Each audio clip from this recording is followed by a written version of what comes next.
So contrary to what we sort of see in the media, these kind of reports, the climate change stuff, it's not just left-leaning, tree-hugging hippies that are putting this stuff out, right? This is real. No, so physics doesn't recognise left or right.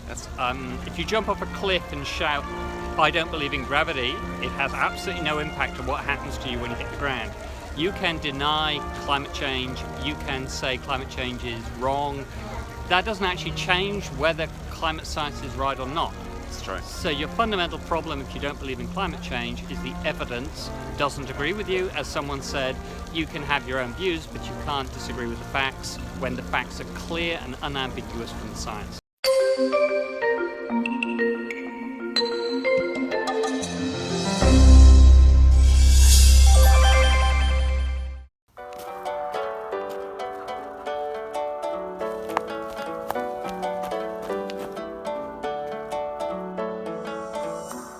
Hey, good morning. Morning walk episode 63, and you know, some days things really just don't go the way that you're hoping and you feel really gutted and down. And the next morning you wake up and you know what? Not that much has actually changed. Let's go for a walk and a chat. I've been out this morning, got out nice and early to get in a trail run in the dark, hence my new headlamp, which I'm loving. And it's been a very mild start to winter here in Sydney.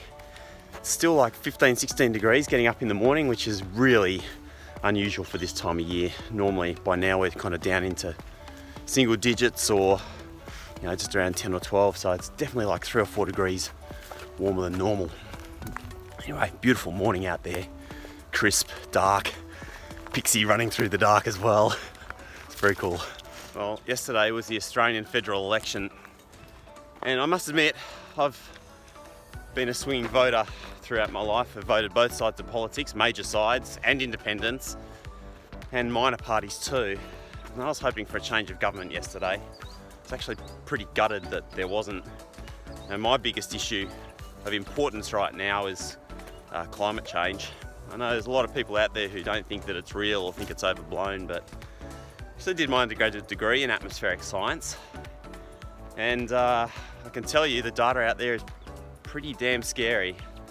So the choice in this election seemed pretty clear to me. There was one side promising, quite significant action on climate change, and one side that basically had no plan whatsoever, i.e. the government.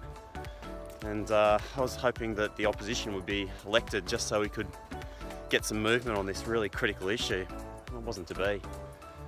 So I must admit, last night I was pretty gutted.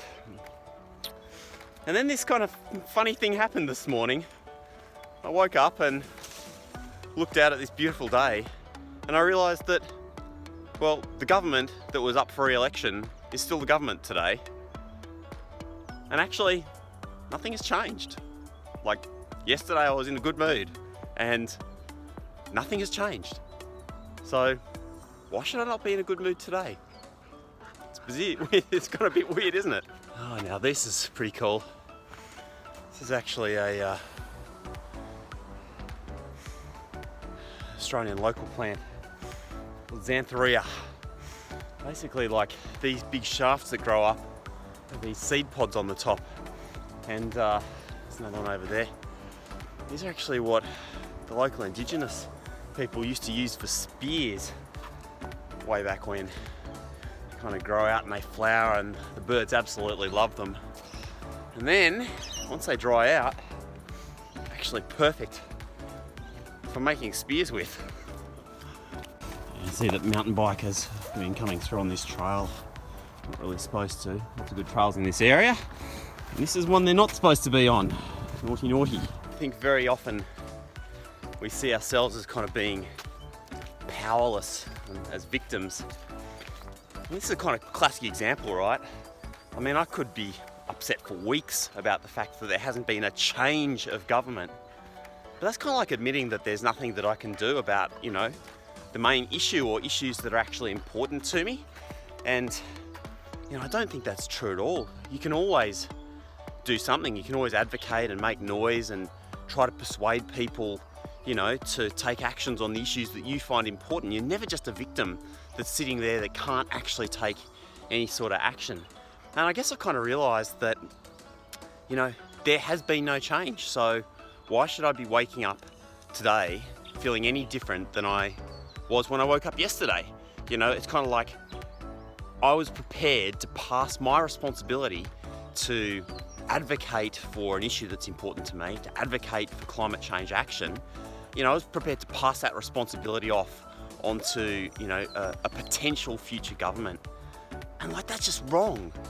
We should always be looking to try and take action ourselves on the issues that are important to us. So, you know, not only did I realise that nothing's changed.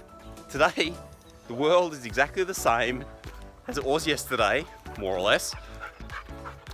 But I also realised that, you know, I'm not just powerless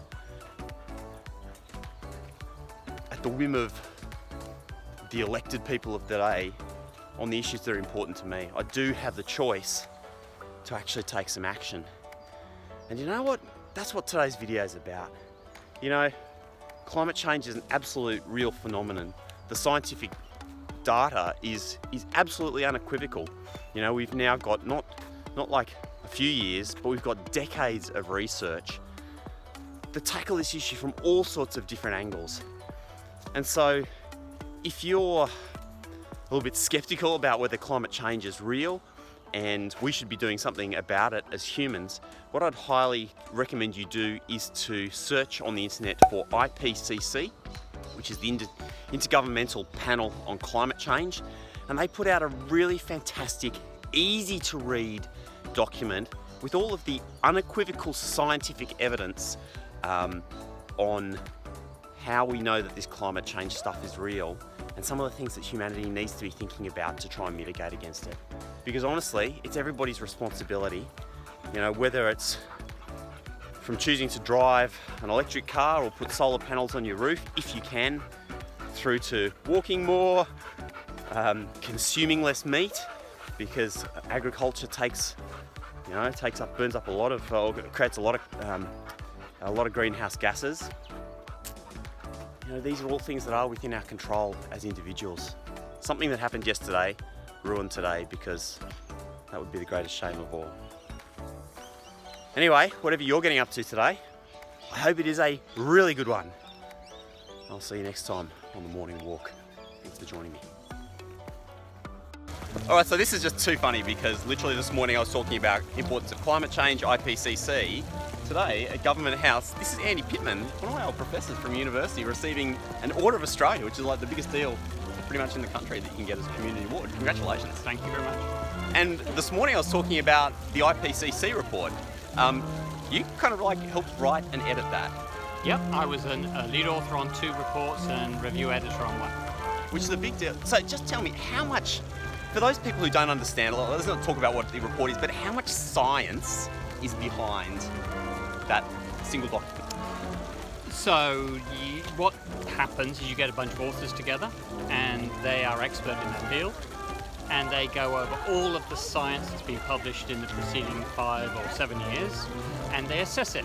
So they look to see whether science is robust, whether science might not be completely accurate, and you build a consensus view, arguing around a table over all of the detail and over all of the points, and you finally write a draft report. That's reviewed by thousands of people, and you write a second version, and that's reviewed by thousands of people, and you have to be able to defend every sentence, and at the end of that process you end up with a report that's been reviewed by many thousands of people, and it's the best assessment we can make of the science. So if you read all of the papers cited in an IPCC report, you would invest many careers in actually simply reading that science. And so for somebody who doesn't understand, like, so that in the language, I mean, just to come with a report like that, to have really clear, definitive statements about how serious this is as an issue and where things are heading, how difficult is it to get like a clear-cut statement about the human impact on the climate? So it's extremely difficult, as you might have guessed, and it's usually pretty conservative because there are always ideas that are out there at the extremities of where the science is, but unless there's been really good proof that that science is right, it probably doesn't get into an IPCC report. So what's in there is what the climate scientists are certain about. Yeah. What isn't in there is what we think. It's only what we're sure about. So it is quite a conservative Well, document, and there would be many scientists who think it's too conservative, and we should frame it in the context of risk, not in the context of consensus. And if you do that, you get a slightly scarier story. So contrary to what we sort of see in the media, these kind of reports, the climate change stuff, it's not just left-leaning, tree-hugging hippies that are putting this stuff out, right? This is real. No, so physics doesn't recognize left or right. If you jump off a cliff and shout, "I don't believe in gravity," it has absolutely no impact on what happens to you when you hit the ground. You can deny climate change, you can say climate change is wrong. That doesn't actually change whether climate science is right or not. It's true. So your fundamental problem, if you don't believe in climate change, is the evidence doesn't agree with you. As someone said, you can have your own views, but you can't disagree with the facts when the facts are clear and unambiguous from the science. And so for somebody who might be watching this who's like, you know, who feels that, so my vlog this morning was about the fact that I was going into this election and I've been a swinging voter, so this year I was really voting on the climate issue. I really wanted a change of government. And then I woke up this morning and I went, oh my God, like it's going to be more years of inaction. And then I realised, like, hang on, that's defeatist. I can do something myself. For somebody who's watching this who wants to do something, what would you say to them? Well, if you did wake up on Sunday depressed, don't worry as much. If you go and talk to people in business, in merchant banking, investment, they have already acted. The investment money, the actual real capital that drives our economy and the global economy has already shifted away from fossil fuels towards renewables. It doesn't actually matter what individual governments think now, the tide has changed. So there is a good news story. It's in spite of many government leaderships around the world. It's happening, and really the trick is to get onto that wave and surf it, because there's going to be a lot of money made in solving the climate change problem. So basically, like, take your superannuation and invest it in renewables. There are already many superannuation companies that only invest in renewables. They don't invest in fossil fuels, not because they're touchy-greenies, it's because they're fearful of stranded assets, and they're fearful that the money invested in fossil fuels won't return as well as money invested in renewables. So good to chat, Andy, and congratulations My on pleasure. the Order of Australia. Big And deal. congratulations to your mum. Thank you.